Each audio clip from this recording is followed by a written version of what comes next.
Transfer of property lecture series में मैं doctor Amitabh एक बार फिर आपका हार्दिक स्वागत करता हूं। आज बात करेंगे सेक्शन नंबर 38 की।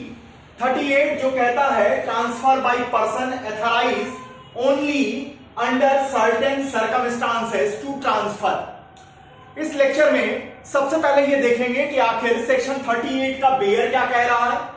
फिर इसके बाद बात करेंगे कि सेक्शन 38 किस तरह के ट्रांसफर को अप्लाई करेगा। तो यहां ये सारे तरीके के ट्रांसफर्स को अप्लाई करेगा। फिर बात आएगी कि person authorised only under certain circumstances की क्या मीनिंग है। आखिर सेक्शन 38 किन लोगों के ट्रांसफरेबल राइट के ऊपर अप्लाई करेगा। नंबर 4 यहां पर बात उठेगी जो व्यक्ति ट्रांसफर को एक्सेप्ट करेगा ये सेक्शन उसके ऊपर भी ड्यूटी इंपोज करता है। तो वो कौन सी ड्यूटीज होंगी जो ट्रांसफरी को बियर करनी होंगी। फिर इसके बाद देखेंगे ओनस लाइज ऑन ट्रांसफरी। आखिर किस चीज को साबित करने की जिम्मेवारी ट्रांसफरी की बनेगी। फिर इसके बाद देखेंगे कि अगर ट्रांसफरी अपनी ड्यूटीज को परफॉर्म करने में फेल हो जाता है तो ऐसे ट्रांजैक्शन का क्या होगा। और सबसे बाद में इस टॉपिक पर सबसे इंपॉर्टेंट केस आएगी हनुमान प्रसाद पांडे वर्सेस बबुई मनराज कुंवर की। हनुमान प्रसाद पांडे वर्सेस बबुई मनराज कुंवर की ये 1856 की केस है। 1856 का मुकदमा है, प्रिवी काउंसिल की जजमेंट है और जज बैठे थे लॉर्ड जस्टिस नाइट ब्रूस। ध्यान दीजिएगा, इनका जस्टिस का नाम यहां इंपॉर्टेंट होगा क्योंकि ये केस, ये टॉपिक अगर मेंस में आ रहा है तो आपको हनुमान प्रसाद पांडे वर्सेस बबुई मनराज कुंवर की जजमेंट क्या थी, नाइट ब्रूस लॉर्ड जस्टिस ने क्या कहा था, ये आपको डिस्कस करना होगा। शुरू करते हैं section number 38 transfer by person authorised only under certain circumstances to transfer. क्या कहता है section 38? where any person authorized only under certain circumstances in their nature variable to dispose of immovable property transfers such property for consideration alleging the existence of such circumstances, they shall as between the transferee on one part and the transferor and any other person affected by the transfer on the other part be deemed to have existed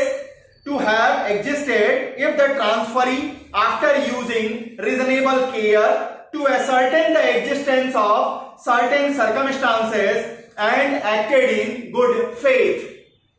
अब देखिए section 38 आखिर ये apply किनको कर रहा है। आपने Hindu law में देखा होगा कि हिंदू अनडिवाइडेड फैमिली का एक कर्ता होता है।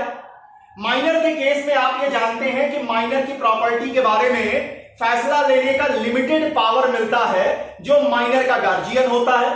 ल्यूनेटिक व्यक्ति के केस में भी उसके गार्जियन के पास ऐसा लिमिटेड पावर होता है।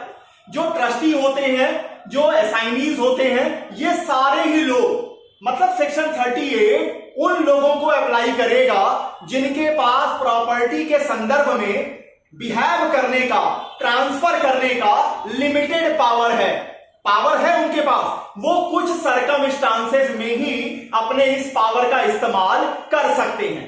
अब आखिर सेक्शन 38 कहना क्या चाहता है। सेक्शन 38 ये कह रहा है कि मान लीजिए किसी हिंदू अनडिवाइडेड फैमिली का कर्ता है, किसी माइनर का कोई गार्जियन है। अब हिंदू अनडिवाइडेड फैमिली के कर्ता ने अपने उस हिंदू अनडिवाइडेड फैमिली की कोई प्रॉपर्टी को उन्होंने विद कंसीडरेशन ट्रांसफर किया। तो सेक्शन 38 ट्रांसफरी को कह रहा है, ट्रांसफरी के ऊपर ड्यूटी इंपोज कर रहा है कि उन्हें सबसे पहले रीजनेबल केयर देखना होगा। उन्हें रीजनेबल केयर लेना होगा कि क्या ऐसी सर्कमस्टांसेस एग्जिस्ट कर रही हैं जिस सर्कमस्टांसेस के एग्जिस्ट करने पर हिंदू अनडिवाइडेड फैमिली का कर्ता या गार्जियन या ट्रस्टी ट्रांसफर करने की कैपेसिटी रखता है। और अगर ऐसी सर्कमस्टांसेस एग्जिस्ट कर रही हैं, ऐसा रीजनेबल केयर ट्रांसफरी ने ले लिया और उसने गुड फेथ किया, गुड फेथ में एक्ट किया है, तो लॉ यहां पर प्रिज्यूम करके चलेगा। क्या प्रिज्यूम करेगा?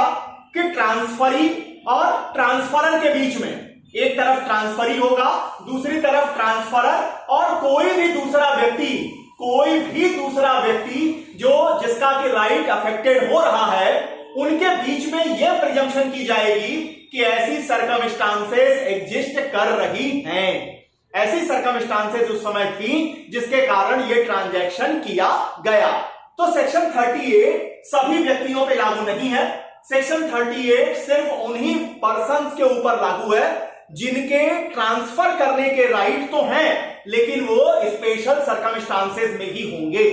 अब यहां पर प्रश्न उठेगा, क्या ऐसी सर्कमस्टांसेस को आप क्लियरिफाई कर सकते हैं? तो यहां पर कोर्ट्स का यह कहना है कि इसके लिए कोई हार्ड एंड फास्ट रूल नहीं बनेगा। ये fact and circumstances of case पर डिपेंड करेंगे और ये केस टू केस वैरी करते हुए नजर आएंगे। अब आ जाइए, सेक्शन 38 सभी तरीके के ट्रांसफर पे अप्लाई होता है, चाहे वो मॉर्गेज हो, चाहे वो लीज हो, चाहे वो सेल हो। जहां भी कंसिडरेशन अप्लाई कर रहा है, कंसिडरेशन आ रहा है, वहां सेक्शन 38 अप्लाई करेगा। पर्सन्स की बात नहीं कर रहा हूं, ट्रांजैक्शंस की बात कर रहा हूं। तो ये सभी तरीके के ट्रांसफर पे लागू होगा। अब आ जाइए, person authorised only under certain circumstances. इसका क्या मतलब है? इसका मतलब है कि वो जो व्यक्ति ट्रांसफर कर रहा है वो कुछ स्पेशल सर्कमस्टांसेस में ही अपने इस ट्रांसफर के पावर का इस्तेमाल कर सकता है। अब ऐसे व्यक्ति कौन कौन से होंगे? ऐसे व्यक्ति कोई हिंदू अनडिवाइडेड फैमिली का कर्ता होगा, गार्जियन ऑफ माइनर और ल्यूनेटिक पर्सन होंगे, ट्रस्टीज हो सकते हैं, एग्जीक्यूटर हो सकते हैं, और in other words any person who have limited power to transfer the property only in certain circumstances which varies case to case, जो वैरी करेंगे केस टू केस में सर्कमस्टांसेस को। तो यहां पर जो व्यक्ति, जो पर्सन ट्रांसफरर है, वो एथराइज है, लेकिन केवल कुछ विशिष्ट सर्कमस्टांसेस के होने पर ही। अब आ जाइए, ड्यूटी क्या है ट्रांसफरी की? ऐसे ट्रांजैक्शन में ट्रांसफरी के ऊपर दो ड्यूटीज इंपोज की गई हैं। नंबर 1, उसे रीजनेबल केयर करना होगा। उसे रीजनेबल केयर किस बात का करना होगा? कि क्या ऐसी सर्कमस्टांसेस एग्जिस्ट कर रही हैं या नहीं। अगर सर्कमस्टांसेस एग्जिस्ट कर रही हैं, इसमें वो रीजनेबल केयर लेके देखता है कि हां सर्कमस्टांसेस हैं, और नंबर 2, वो गुड फेथ में एक्ट कर रहा है। अब इसको कैसे निकालेंगे? क्वेश्चन खड़ा होता है कि आखिर इसके लिए एविडेंस कैसे देंगे? तो देखिए, ये ट्रांजैक्शन खुद ब खुद बताएगा। अगर 10 लाख की प्रॉपर्टी का ट्रांजैक्शन 1.5 लाख में हो रहा है, तो इसका सीधा मतलब है कि ट्रांसफरी ने गुड फेथ में काम नहीं किया है। लेकिन जहां कंसिडरेशन वैल्यू पर्याप्त है, जहां पर उन्होंने अपनी ओर से रीजनेबल केयर लिया हुआ है, तो वहां दो ड्यूटीज उनके ऊपर इंपोज होंगी, रीजनेबल केयर करने की, और दूसरा उनको गुड फेथ में एक्ट करना होगा। अगर ट्रांसफरी ने ये दोनों शर्तें पूरी कर दी हैं, दोनों ड्यूटीज अपनी पूरी की है, तो लॉ एक प्रिजम्पशन करके चलेगा कि ऐसी सर्कमस्टांसेस एग्जिस्ट कर रही थी। इसका मतलब क्या है? इसका मतलब है कि ऐसे सर्कमस्टांस में वो जो ट्रांजैक्शन किया गया ट्रांसफरर की ओर से, वो वैलिड होगा।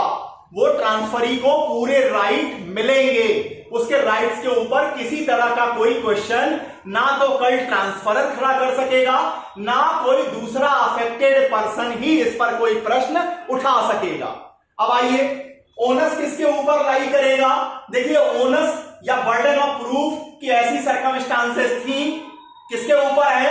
ये है ट्रांसफरी के ऊपर, और उसने गुड फेथ में काम किया है। ये ओनस भी ट्रांसफरी के ऊपर अप्लाई करेगी, लागू होगी। अगर इस ओनस को प्रूव करने में ट्रांसफरी फेल कर गए, तब क्या होगा? अगर ट्रांसफरी गुड फेथ नहीं दिखा पाए, अगर ट्रांसफरी रीजनेबल केयर की जो शर्त उनके ऊपर लगी है वो नहीं दिखा पाए, तो ऐसा ट्रांजैक्शन, ऐसा ट्रांसफर वॉइडेबल होगा। कौन उसे वॉइड डिक्लेयर कर सकेंगे?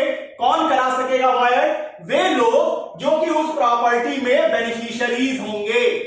वे लोग जो कि उस प्रॉपर्टी में, ट्रस्ट प्रॉपर्टी में बेनिफिशियरी हो, ल्यूनेटिक की प्रॉपर्टी में बेनिफिशियरी हो, माइनर की प्रॉपर्टी में बेनिफिशियरी हो, ऐसे लोग जो बेनिफिशियरी होंगे वो ऐसे ट्रांजैक्शन को वॉइड डिक्लेयर करा सकेंगे।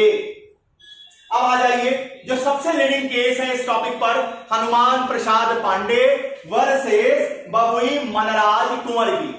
इस केस को आप हिंदू लॉ में भी देखते हैं। ये मोस्ट इंपॉर्टेंट केस जाती है मेंटेनेंस के ऊपर, गार्जियनशिप के ऊपर। वहीं पर यहां मुद्दा उठ गया था सेक्शन 38 का। यहां पर लॉर्ड जस्टिस नाइट ब्रूस बैठे हुए थे।